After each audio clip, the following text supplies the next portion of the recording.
Oftentimes, politicians come and tell the world that Canadians want this, Canadians want that.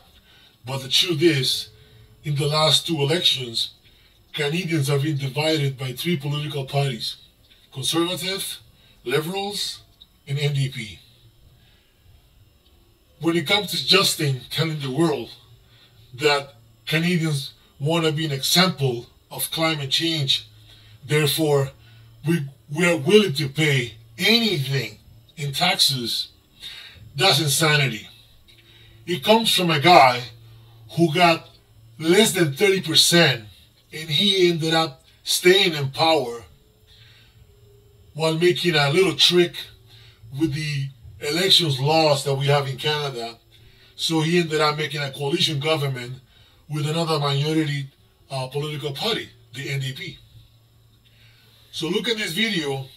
They're going to be talking about how Canadians want this and Canadians want that, but at the end of the day, it's just theater. I want you to pay attention to what they're saying. All of this is documented in email correspondence and now testimony at a parliamentary committee. Instead of taxing Canadians into poverty, why didn't he fight forest fires?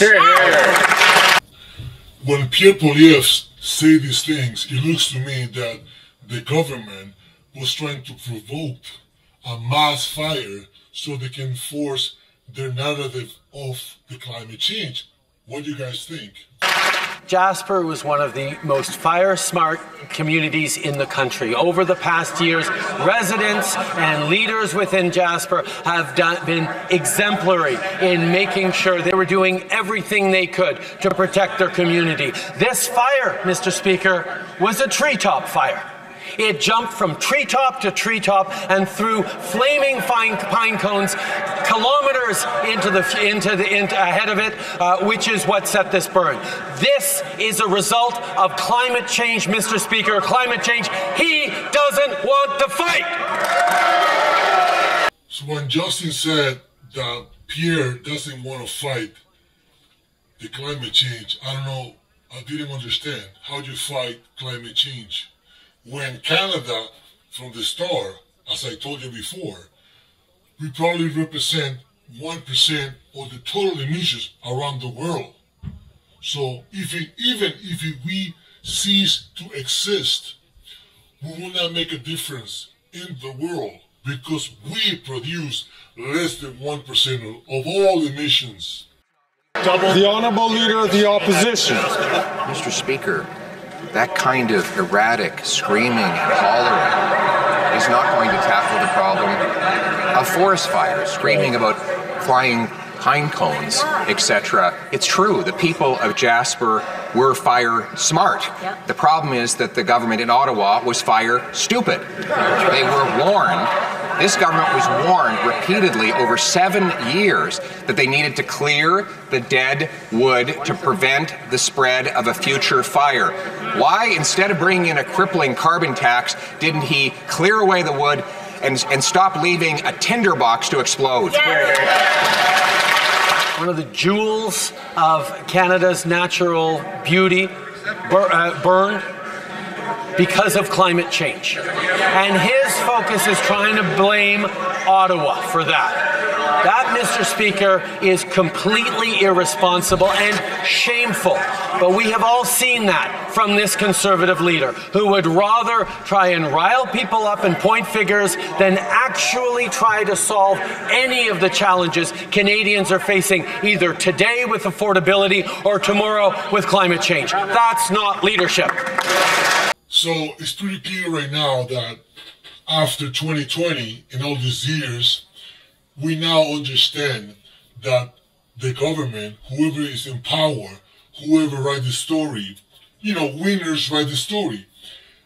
Now we know that they have the perfect scenario to force and push this climate change on those wildfires. It's very simple. I'll tell you it's not leadership. That in February of this year, email correspondence within his government confirmed that they were cancelling a controlled burn specifically for political optics. They did not want to do control burns. They did not want to do the same kind of forest management and maintenance that Indigenous people had done for thousands of years, and that had been recommended by both people on the ground and officials in the department. The reality is he didn't do his job. He should be accountable and explain why he let the valley go up in smoke and used a carbon tax to hide behind it all. In this era of droughts and rising temperatures and climate change, there are certainly reasons that most reasonable people could imagine why the opting for a mechanical removal of underbrush instead of flaming them, instead of setting them on fire, might be a better option. Mr. Speaker, the attack on experts, the attack on science, and the refusal to understand that if we do not act in fighting against climate change with everything we have, then there will be no economy of the future. There will be no Jasper to rebuild. There will be no future for Canadians. So you might be looking at this video asking yourself, what can I do? I won't tell you to stop paying your taxes. That's insane. I won't be telling you to revolt against this insane government. I won't tell you that. I won't tell you that. You need to act accordingly.